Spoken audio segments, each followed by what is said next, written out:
যখন আমরা পড়তে বসি তখন আমাদের সবথেকে বড় সমস্যা দাঁড়ায় ডিস্ট্রাকশন। ফেসবুকে একটা মেসেজ চলে আসে, হোয়াটসঅ্যাপে একটা মেসেজ চলে আসে, বিভিন্ন নোটিফিকেশন গুলো চেক করার জন্য যখন আমরা ফোনটা হাতে নেই, এই ফোনটা হাতে নিয়ে কখন ইনস্টাগ্রামে রিলস দেখতে দেখতে সময় পার করে দেই নিজেই বুঝে উঠতে পারি না। এবং দিন শেষে দেখা যায় যে 10 ঘন্টা টেবিলে বসে থেকে পড়া হয়েছে মাত্র 2 ঘন্টা।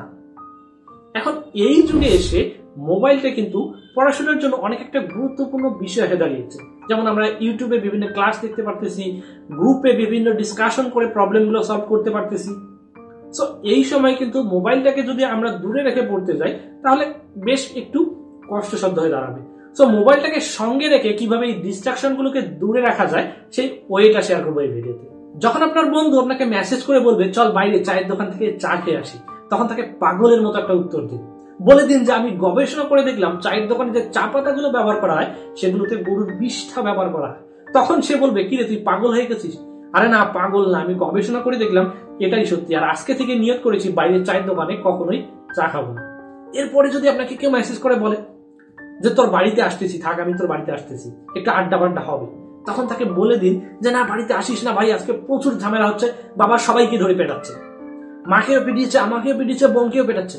যার ক্যারেক্টার খারাপ করার লাগে খারাপ করে দিন, কোনো প্রবলেম নেই। তো এই ডিস্ট্রাকশন গুলোকে অ্যাভয়েড করে চলুন। যদি আপনি এটা বলেন যে আমি পড়তে বসছি, আজকে আসিস না কাল আসিস, তাহলে রেজাল্ট হলে সবার আগে ওই বন্ধুটাই আপনাকে খোঁটা দিয়ে বলবে কিরে তুই না সারাদিন পড়া পড়লি, কি হলো এখন? সো যার ক্যারেক্টার খারাপ করার প্রয়োজন পড়বে তাকেই খারাপ করুন, প্রয়োজনে নিজে পাগল সেজে বসুন, তবু তাদেরকে এই ডিস্ট্রাকশন থেকে দূরে থাকার চেষ্টা করুন। যত বন্ধু বান্ধব আছে এরা কিন্তু আপনার বাসায় যদি আসে কিংবা আপনি যদি তাদের সঙ্গে কোথাও যান, 1 ঘন্টার জন্য গেলে কখন 3-4 ঘন্টা কেটে যাবে আপনি বুঝে উঠতে পারবেন না। আর বাড়িতে আসার পরে এই পড়াশোনা করার এনার্জিটাও নষ্ট হয়ে যাবে। তো যদি আপনি ডিস্ট্রাকশন, এই বন্ধু বান্ধবদের মেসেজ নোটিফিকেশন থেকে দূরে থাকতে চান, তাহলে এরকম উল্টো পাল্টা উত্তর দিন। দেখবেন যে 1 দিন 2 দিন 3 দিন পর সে আর মেসেজই করবে না। যখন দেখবে যে আপনাকে মেসেজ করলে আপনি উল্টো পাল্টা উত্তর দিয়ে দিচ্ছেন, এমন কিছু বলতেছেন তার বলার আর কোনো কথাই থাকতেছে না, তখন সে আপনাকে আর মেসেজই করবে না, সে আপনাকে ডিস্টার্বও করবে না। পড়াশোনায় আর একটা প্রবলেম হচ্ছে অলসতা। একটা জিনিস ভাবুন, আপনার সমস্ত বন্ধু বান্ধব, ইভেন আপনি নিজেও কিন্তু বাবার টাকায় চলতেছেন, বাবার কাছে টাকা নিয়ে ফুর্তি করতেছেন, ঘুরতেছেন, মজা করতেছেন, সবকিছু করতেছেন। তো আজ থেকে 5 বছর পরে যখন আপনার বাবার আপনাকে অর্থ দেওয়ার সামর্থ্য থাকবে না, তখন আপনি কি করবেন? তখন কিভাবে চলবেন?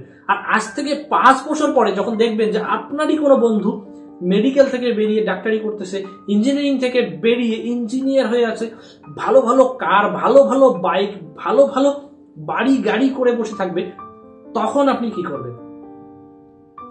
জীবনে আজকে আপনি খুব ভালো আছেন, আজকে ফ্রি ফায়ার খেলতেছেন, পাবজি খেলতেছেন, বিভিন্ন বন্ধুদের সঙ্গে ঘুরতেছেন, টিকটক করে সময় নষ্ট করছেন, কিন্তু 5 বছর পরে এই সময়গুলোর মূল্য আপনাকে গুনতে হবে। সো এখন থেকেই প্রিপেয়ার্ড হয়ে উঠুন, এমন ভাবে নিজেকে প্রিপেয়ার্ড করুন, এমন ভাবে পরিশ্রম দেওয়া শুরু করুন, এমন ভাবে অলসতাগুলোকে ঝেড়ে ফেলুন যেন আপনি 5 বছর পরে আপনাকে দেখে আপনার বন্ধু বান্ধব আফসোস করতে শুরু করেন। এখন অনেকেই বলতে পারে আমি তো পড়াশোনা করতে চাই কিন্তু পড়া আমার মনে থাকে না, আমি পড়া মুখস্থ করতে পারি না, পড়া বুঝতে পারি না, স্যারেরা কি বোঝায় সহজে বুঝে উঠতে পারি না।